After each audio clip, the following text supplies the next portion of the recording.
Hello everyone, good morning to all of you and welcome to online study point. दोस्तों, आज है 27 फरवरी और आज की इस वीडियो में हम 27 फरवरी से रिलेटेड करंट अफेयर के सभी इंपॉर्टेंट क्वेश्चन को कवर करने वाले हैं। तो सबसे पहले मैं आप लोगों को कुछ जानकारी दे दूं। देखिए, जो भी स्टूडेंट एसएससी एग्ज़ाम के लिए प्रिपरेशन करते हैं उनके लिए सबसे इम्पॉर्टेंट है इस मूवमेंट में टेस्ट सीरीज़ को रिलीजियसली फॉलो करना।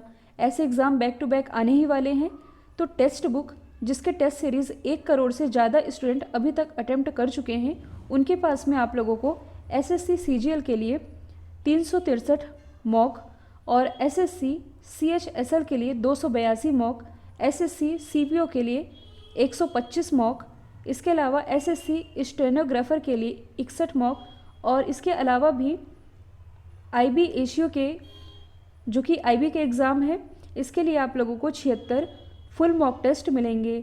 इसके साथ ही आरआरबी और एनटीपीसी की भी तैयारी के लिए कुछ 330 मॉक ये आप लोगों को मिल जाएंगे। और अभी टेक्स्ट बुक का एनिवर्सरी ऑफर भी चल रहा है, जहां 299 में आप लोगों को टेक्स्ट बुक पास मिल जाएगा, जिसमें कि 200 एग्ज़ाम के लिए 12,000 प्लस मॉक मिल सकेंगे। तो आपको स्टडी पॉइंट मतलब कि स्टडी 10 इस कूपन को अप्लाई करना है और इससे आप लोगों को 30 रुपये एक्स्ट्रा डिस्काउंट भी मिल सकेगा। लिंक डिस्क्रिप्शन बॉक्स में दी हुई है। तो चलिए स्टार्ट करते हैं हमारा पहला क्वेश्चन। हाल ही में किस राज्य को अगले 6 महीने के लिए अशांत क्षेत्र घोषित किया गया है? तो अभी हाल ही में जो असम है, इसे अगले 6 महीने के लिए अशांत क्षेत्र घोषित किया गया है, या इसे आप कह सकते हैं कि असम में AFSPA यानी कि armed forces special power act, इसकी जो अवधि है ये अगले 6 महीने तक के लिए बढ़ा दी गई है। यदि आप लोगों को याद होगा तो अभी हाल ही में मतलब कि ये दिसंबर 2020 की ही न्यूज़ है, जो नागालैंड है, नागालैंड में भी AFSPA एक्ट की ये जो अवधि है ये अगले 6 महीने के लिए बढ़ाई गई थी और अब ये फिर से बढ़ा दिया गया है असम में। यदि हम बात करें AFSPA एक्ट की, तो इसका जो सेक्शन 3 है ये किसी भी क्षेत्र को अशांत क्षेत्र का टाइटल देता है। और यहाँ ये क्यों दिया गया है, मतलब कि असम को अशांत क्षेत्र क्यों घोषित किया गया है? तो जैसा कि आप सभी जानते हैं कि असम में अप्रैल और मई के महीने में क्या होने हैं, विधानसभा चुनाव। तो राज्य के कुछ हिस्से में गोला बारूदगी के मद्देनजर रखते हुए ये कदम उठाया गया है। और यदि आप लोगों ने न्यूज़ में पढ़ा हो तो देखिए, असम का एक क्षेत्र है जिसका नाम है कार्बी एंगलोंग। कार्बी एंगलोंग में लगभग 1044 आतंकवादियों ने आत्मसमर्पण किया है, जिनके पास से 300 से अधिक राइफल्स पाए गए हैं। तो इन्हीं सब कारणों से मतलब कि ये सभी स्थिति को देखते हुए इसे अशांत क्षेत्र घोषित किया गया है। अब इसके बारे में डिटेल में मैं आप लोगों को ऑलरेडी बता चुकी हूँ। देखिए, ये जो कानून है armed forces special power act, इस एक्ट के तहत मतलब कि ये जो कानून है इसके अंतर्गत जिस किसी क्षेत्र में भी ये एक्ट लगता है वहाँ भारतीय सेना को विशेष अधिकार प्रदान किए जाते हैं, जिसके अंतर्गत जो भारतीय सेना है ये बिना वारंट के जाँच कर सकती है। साथ ही सशस्त्र सेना को किसी भी संदिग्ध गतिविधि की जाँच करने का पूरा अधिकार होता है इस एक्ट के तहत। अब इस एक्ट की ज़रूरत क्यों है, तो इसके बारे में मैंने आप लोगों को बताया भी था। तो एक्चुअल में इस एक्ट की ज़रूरत इसलिए पड़ी क्योंकि पूर्वोत्तर के जो राज्य हैं, इन राज्यों में चाइना का इस हद तक प्रभाव था कि पूर्वोत्तर के लोग स्वयं को भारत का हिस्सा नहीं समझते थे। हाल ही की घटना यदि देखी जाए तो नागालैंड में स्वयं का ध्वज और स्वयं का संविधान बनाने की भी मांग उठी थी। तो नागालैंड में किसी भी तरह की देश विरोधी गतिविधि ना उठे, इसके कारण यहाँ भी हाल ही में दिसंबर 2020 में इस एक्ट की अवधि बढ़ाई गई थी और ये फिर से अभी हाल ही में असम में भी लगा दिया गया है।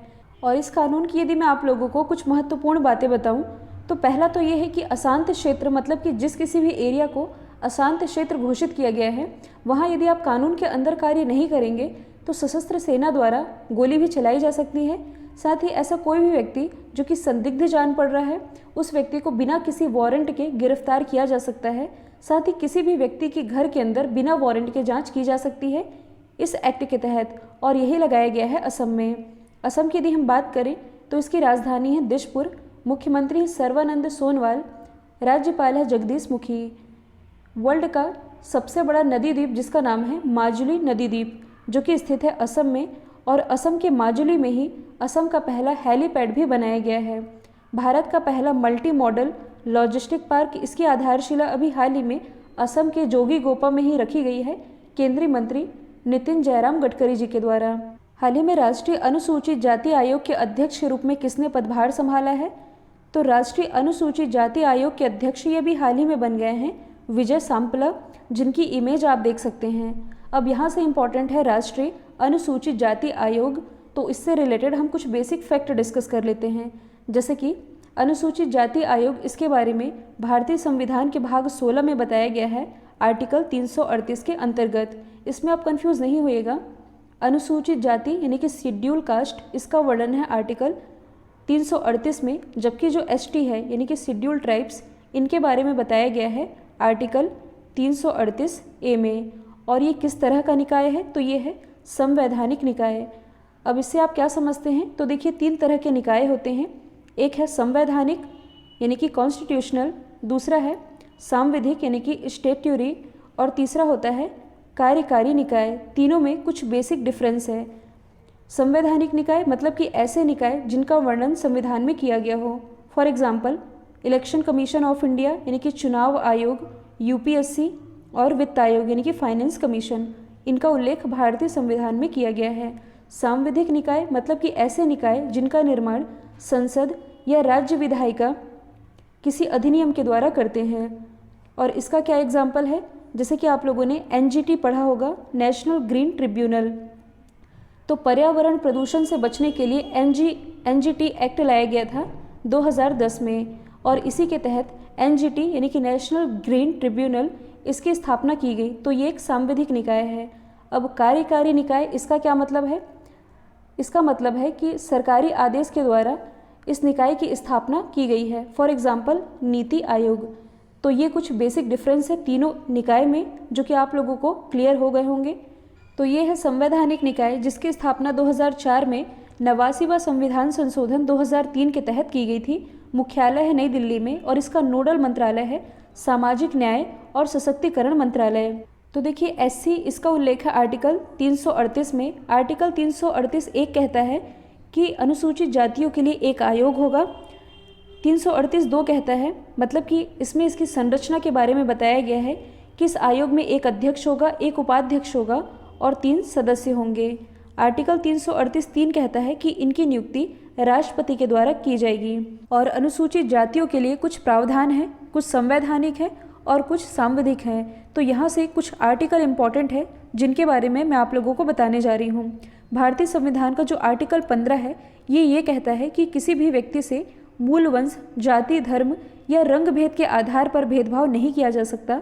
वैसे ही आर्टिकल 16 ये कहता है कि लोक नियोजन के अवसर में किसी भी व्यक्ति से मूल वंश, जाति, धर्म या रंग भेद के आधार पर भेदभाव नहीं किया जा सकता। आर्टिकल 17 में छुआछूत के अंत के बारे में यानी कि अनटचेबिलिटी के बारे में बताया गया है। इंपॉर्टेंट है आर्टिकल 330 और 332, जिससे एग्जाम में क्वेश्चन पूछा भी गया है। आर्टिकल 330 के अंतर्गत इन्हें लोकसभा में आरक्षण दिया गया है, जबकि 332 के अंतर्गत इन्हें विधानसभा सीटों का आरक्षण दिया गया है। Table tennis federation of India के अध्यक्ष के रूप में किसे नियुक्त किया गया है?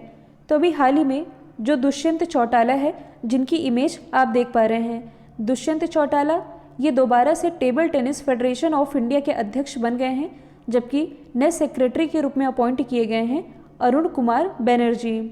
तो यदि हम बात करें table tennis federation of India की, तो इसकी स्थापना हुई थी 1926 में, हेडक्वार्टर स्थित है नई दिल्ली में। तो अध्यक्ष बनाए गए हैं दुष्यंत चौटाला और सेक्रेटरी बनाए गए हैं अरुण कुमार बनर्जी। यदि हम बात करें ज्ञानेंद्रो निगोबम की, तो ये भी हाल ही में हॉकी इंडिया के अध्यक्ष बने हैं, जो कि बिलोंग करते हैं मणिपुर से, और पूर्वोत्तर भारत से हॉकी इंडिया के अध्यक्ष बनने वाले ये पहले व्यक्ति बन गए हैं। यदि हम बात करें संजय कपूर की, तो ये कुछ समय पहले ही ऑल इंडिया चेस फेडरेशन के अध्यक्ष बनाए गए हैं। पुलिस में महिला कमांडो स्क्वाड को शामिल करने वाला देश का चौथा राज्य ये कौन बना है? तो ये भी हाल ही में बन गया है उत्तराखंड। ये बना है चौथा राज्य। तो इससे पहले 3 कौन है? नागालैंड, केरल और पश्चिम बंगाल। और अब जो उत्तराखंड है, ये ऐसा चौथा राज्य बन गया है जिसने पुलिस में महिला कमांडो स्क्वाड को शामिल किया है। तो यदि हम बात करें उत्तराखंड की, इसकी राजधानी है देहरादून। ग्रीष्मकालीन राजधानी ये गैरसैंण बनाई गई हैं। मुख्यमंत्री त्रिवेंद्र सिंह रावत, राज्यपाल है बेबी रानी मौर्य। कुछ इंपॉर्टेंट फैक्ट है, जैसे कि भारत का पहला लाइकन पार्क उत्तराखंड के पिथौरागढ़ जिले में, भारत का पहला कवक पार्क उत्तराखंड के नैनीताल में, भारत का पहला ग्लास ब्रिज ऋषिकेश में, जबकि पूर्वोत्तर भारत का पहला ग्लास ब्रिज ये बनाया गया है बिहार के नालंदा जिले में। 2 दिन पहले मैंने आप लोगों को बताया था कि महिलाओं को पति की पैतृक संपत्ति में स्वामित्व का अधिकार देने वाला देश का पहला राज्य ये भी उत्तराखंड ही बना है। हाल ही में आत्मनिर्भर कृषक समन्वित विकास योजना की शुरुआत किस राज्य ने की है? तो इसकी शुरुआत अभी हाल ही में की गई है उत्तर प्रदेश गवर्नमेंट के द्वारा। अब ये योजना है क्या? कृषक समन्वित विकास योजना। तो यदि आप एक लाइन में याद रखना चाहें तो ये याद रख सकते हैं आप कि बेसिकली किसानों की आय को 2 गुना करने के पर्पज़ से इस योजना की शुरुआत की गई है उत्तर प्रदेश गवर्नमेंट के द्वारा। क्योंकि ऐसी कोई भी योजना जो कि केंद्र सरकार लाती है उससे related A to Z fact important होते हैं। जैसे कि मैंने आप लोगों को किसानों के लिए ही जो प्रधानमंत्री फसल बीमा योजना है, प्रधानमंत्री किसान सम्मान निधि योजना है, उसके बारे में सारी चीज़ें बताई थी। लेकिन ये राज्य सरकार की योजना है, तो आप केवल ये याद रखेंगे कि ये जो योजना है ये किस पर्पज़ से लाई गई है। तो किसानों की आय को 2 गुना करने के पर्पज़ से लाई गई है, जिसके लिए 100 करोड़ रुपए आवंटित किए गए हैं। यदि हम बात करें उत्तर प्रदेश की, तो ये सारे फैक्ट अब आप लोगों को याद हो चुके होंगे। एशिया का सबसे बड़ा एयरपोर्ट, पेपरलेस बजट पास करने वाला पहला राज्य, साथ ही लैंड होल्डर्स के लिए अभी हाल ही में उत्तर प्रदेश गवर्नमेंट के द्वारा 16 डिजिट का यूनिकोड जारी करने का फैसला लिया गया है। हाल ही में उत्तर प्रदेश के किस जिले को स्कॉच गोल्ड अवार्ड से सम्मानित किया गया है?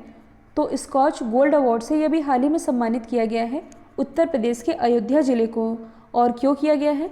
तो कोविड-19 के प्रसार को रोकने के लिए अयोध्या जिला प्रशासन ने जो भी काम किए हैं, इसके लिए इस प्रतिष्ठित अवार्ड से इसे सम्मानित किया गया है। स्कॉच ग्रुप के द्वारा 2003 से ये पुरस्कार दिया जा रहा है। यदि आप लोगों को याद होगा तो कुछ दिन पहले मैंने आप लोगों को बताया था कि हाल ही में Scotch chief minister of the year का अवार्ड जीता है आंध्र प्रदेश के मुख्यमंत्री जगन मोहन रेड्डी ने।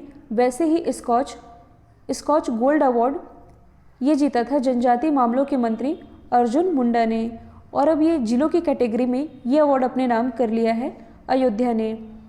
तो यदि हम बात करें अयोध्या से ही रिलेटेड, उत्तर प्रदेश से ही रिलेटेड कुछ जिलों की जो कि चर्चे में रहे हैं, तो अयोध्या से आप क्या रिलेट कर सकते हैं? राम मंदिर ये अयोध्या में ही बनने जा रहा है। और अभी हाल ही में गणतंत्र दिवस की परेड में जो राम मंदिर की झांकी निकाली गई थी, इसने पहला पुरस्कार जीता था।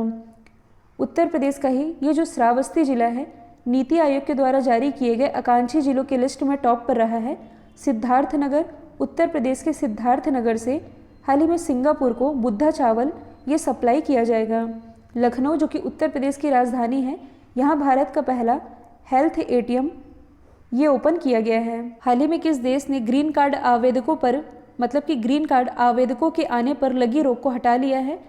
तो ये भी हाल ही में हटाया गया है अमेरिका के द्वारा। अब यहाँ जो टर्म लिखा हुआ है ग्रीन कार्ड, ये है क्या? तो यदि हम बेसिक समझें तो ग्रीन कार्ड किसी व्यक्ति को अमेरिका में स्थायी रूप से रहने के लिए और काम करने के लिए अनुमति देता है। तो अभी जब कोरोना काल चल रहा था, जब यहाँ डोनाल्ड ट्रंप का शासन था, तो महामारी के दौरान डोनाल्ड ट्रंप के द्वारा कार्ड आवेदकों को अमेरिका में आने से बैन लगा दिया गया था ताकि संक्रमण ज़्यादा ना फैले। तो इसी रोक को अब हटा लिया गया है अमेरिका के द्वारा। तो यहाँ से 2 फैक्ट आपने याद रखना है। एक तो है ग्रीन कार्ड। देखिए एक बेसिक डिफरेंस है, जैसे कि ग्रीन कार्ड ये किसी व्यक्ति को अमेरिका में रहने के लिए, मतलब कि स्थायी रूप से रहने के लिए और काम करने के लिए अनुमति देता है। जबकि हाल ही में जो, मतलब कि 2020 में H-1B वीज़ा ये भी चर्चे में रहा है। ये क्या है? तो देखिए ये अमेरिकी सरकार के द्वारा दिया जाने वाला एक वीज़ा है, जिसके तहत अन्य देशों के जो कुशल कारीगर हैं या कामगार हैं, ये निश्चित अवधि के लिए लेकिन अस्थायी रूप से अमेरिका में रह करके कार्य करते हैं। तो ग्रीन कार्ड स्थायी रूप से रहने की अनुमति देता है और H-1B वीज़ा ये अस्थायी रूप से रहने की अनुमति देता है अमेरिका में। और इसी ग्रीन कार्ड आवेदकों के लिए अब अलाउ कर दिया है अमेरिका ने। तो आप मैप में देख सकते हैं, ये है अमेरिका, इसकी कैपिटल है वॉशिंगटन DC, जहाँ हेडक्वार्टर स्थित है यहाँ की स्पेस एजेंसी नासा का, वर्ल्ड बैंक का और इंटरनेशनल मॉनेटरी फंड का। 46वें क्रम के राष्ट्रपति बनाए गए हैं जो बाइडन। भारतीय मूल की कमला हैरिस हैं उपराष्ट्रपति। इन दोनों को ही टाइम मैगजीन के द्वारा पर्सन ऑफ द ईयर चुना गया है। विश्व की जो 5 महान झीलें हैं, यानी कि 5 ग्रेट लेक्स, ये USA में ही स्थित है, मतलब कि ये नॉर्थ अमेरिका में स्थित है। इनमें से मतलब कि 5 लेक कौन कौन सी है? ईरी, ह्यूरन, ओंटारियो, मिशिगन और सुपीरियर, जिसमें कि जो लेक मिशिगन है ये एकमात्र ऐसी झील है जो कि पूरी तरह से स्थित है यूएसए में। ये है यूएसए, ये है मैक्सिको। इन दोनों के ही बीच में, मतलब कि इन दोनों के बीच अंतर्राष्ट्रीय सीमा का निर्धारण करती है Rio Grande river. North America की सबसे लंबी रिवर है मिसिसिपी, मिसौरी नदी, जो कि यहाँ से बहती हुई गल्फ ऑफ मैक्सिको में आकर के गिर जाती है। हाल ही में एशिया का सबसे बड़ा पशुधन अनुसंधान ये कहाँ खोला गया है? तो ये ओपन किया गया है तमिलनाडु में, और यहाँ के जो मुख्यमंत्री हैं एडापट्टी के पलानीस्वामी, इनके द्वारा इसका उद्घाटन किया गया है तमिलनाडु के सलेम में। सलेम की लोकेशन आप देख सकते हैं, ये है तमिलनाडु, और ये जो आप देख रहे हैं ये है सलेम। इसी सलेम में एशिया का सबसे बड़ा पशुधन अनुसंधान ये खोला गया है। पशुधन अनुसंधान कहने का मतलब है कि यहाँ पशुओं के बारे में पूरी रिसर्च की जाएगी, उनकी नस्लों से रिलेटेड और उनकी बीमारियों से रिलेटेड जो भी रिसर्च है ये इस अनुसंधान में की जाएगी। और ये है एशिया का सबसे बड़ा पशुधन अनुसंधान जो कि ओपन किया गया है तमिलनाडु के सलेम में, और इसके लिए 1023 करोड़ रुपए आवंटित किए गए हैं। यदि हम बात करें तमिलनाडु की, इसकी कैपिटल है चेन्नई। मुख्यमंत्री है एडापट्टी के पलानीस्वामी, जिन्हें अभी हाल ही में पॉल हैरिस फेलो सम्मान से सम्मानित किया गया। राज्यपाल हैं बनवारी लाल पुरोहित। इसके अलावा कुछ प्रोडक्ट हैं जिन्हें जीआई टैग प्रदान किया गया था। डिंडीकुला ताला, कडांगी साड़ी और पंचतीर्थम प्रसाद, ये सभी रिलेटेड हैं तमिलनाडु से ही। जो तमिलनाडु है ये गुड गवर्नेंस इंडेक्स और बाजार कर्ज के मामले में टॉप पर रहा है। यदि आप करंट से रिलेट करेंगे तो हाल ही में जो ओला है इसके द्वारा विश्व का सबसे बड़ा स्कूटर कारखाना ये तमिलनाडु में ही ओपन किया जाएगा, और इसके लिए ओला और तमिलनाडु गवर्नमेंट के बीच एमओयू पर भी हस्ताक्षर किए गए हैं। अंतर्राष्ट्रीय भ्रष्टाचार रोधी चैंपियंस अवार्ड यानी कि एंटी करप्शन अवार्ड से किसे सम्मानित किया गया है? तो ये भी हाल ही में सम्मानित की गई हैं भारतीय मूल की अंजलि भारद्वाज, जिनकी इमेज आप देख सकते हैं। और ये क्यों सम्मानित की गई हैं? तो इनके द्वारा एक आंदोलन चलाया जाता है जिसका नाम है सतर्क नागरिक संगठन। इस संगठन के माध्यम से ये भ्रष्टाचार यानी कि करप्शन से निपटने के लिए लोगों को अवेयर करती हैं, और इसी के लिए इन्हें एंटी करप्शन अवार्ड से नवाजा गया है। अच्छा, यहाँ बात की जा रही है करप्शन की, तो अभी हाल ही में जो ट्रांसपेरेंसी इंटरनेशनल है इसके द्वारा जो करप्शन इंडेक्स यानी कि भ्रष्टाचार सूचकांक रिलीज़ किया गया था, इसमें 2 कंट्री रही थी टॉप पर। एक तो है डेनमार्क, दूसरी है न्यूजीलैंड। मतलब कि इन 2 कंट्रीज़ में सबसे कम करप्शन होता है। इसमें अपने देश भारत की क्या रैंकिंग थी? तो भारत रहा था 86 नंबर पर। अब यदि हम अदर ऑप्शन को डिस्कस करें तो हाल ही में भारतीय मूल की जो प्रमिला जयपाल है ये अमेरिका में सीपीसी की अध्यक्ष बनाई गई हैं। सीपीसी यानी कि कांग्रेशनल प्रोग्रेसिव कॉकस, और ये जो पद है ये अमेरिका में सबसे अनुभवी सांसद को दिया जाता है, जो कि दिया गया है भारतीय मूल की प्रमिला जयपाल को। यदि हम बात करें कमला हैरिस की, ये भी भारतीय मूल की हैं, जो कि अभी हाल ही में अमेरिका की पहली महिला उपराष्ट्रपति बनाई गई हैं। गीतांजलि राव, ये भी भारतीय मूल की हैं। इन्हें भी हाल ही में टाइम मैगजीन के द्वारा किड ऑफ द ईयर चुना गया है। ये क्वेश्चन मैंने रिवीजन के लिए रखा है। हाल ही में ऑस्ट्रेलियाई ओपन में मेन सिंगल का टाइटल किसने जीता है? तो ये जीत लिया है नोवाक जोकोविक ने। नोवाक जोकोविक जो कि बिलोंग करते हैं सर्बिया से, और इन्होंने फाइनल में हराया है डेनियल मेदवेदेव को, जो कि बिलोंग करते हैं रसिया से। और ये तो बात हुई मेन सिंगल के टाइटल की, जो कि जीता है नोवाक जोकोविक ने। ऑस्ट्रेलियाई ओपन में वुमेन सिंगल का टाइटल जीता है जापान की नाओमी ओसाका ने। यदि हम बात करें टेनिस के 4 ग्रैंड स्लैम की, जो कि हैं ऑस्ट्रेलियाई open, French open, Wimbledon open और यूएस ओपन, जिसमें कि सबसे पुराना है विंबलडन ओपन, जिसकी शुरुआत की गई थी 1877 में। जो ऑस्ट्रेलियाई ओपन है और यूएस ओपन है ये खेला जाता है हार्ड कोर्ट पर। फ्रेंच ओपन खेला जाता है क्ले कोर्ट पर यानी कि मिट्टी के मैदान पर, जबकि जो विंबलडन ओपन है ये खेला जाता है ग्रास कोर्ट पर यानी कि घास के मैदान पर। कल जो मैंने आप लोगों से सवाल पूछा था इसका राइट आंसर था अहमदाबाद, जो कि साबरमती नदी के किनारे बसा हुआ है। अब आप लोगों के लिए आज का सवाल है, भारत में समुद्र के अंदर पहली रोड लाइन ये कहाँ बनाई जा रही है? तो इसका जो भी आंसर है कमेंट बॉक्स में बताइएगा। वीडियो यदि पसंद आया है तो लाइक, शेयर और सब्सक्राइब करना बिल्कुल मत भूलिएगा। तो आज के लिए इतना ही। Thank you so much.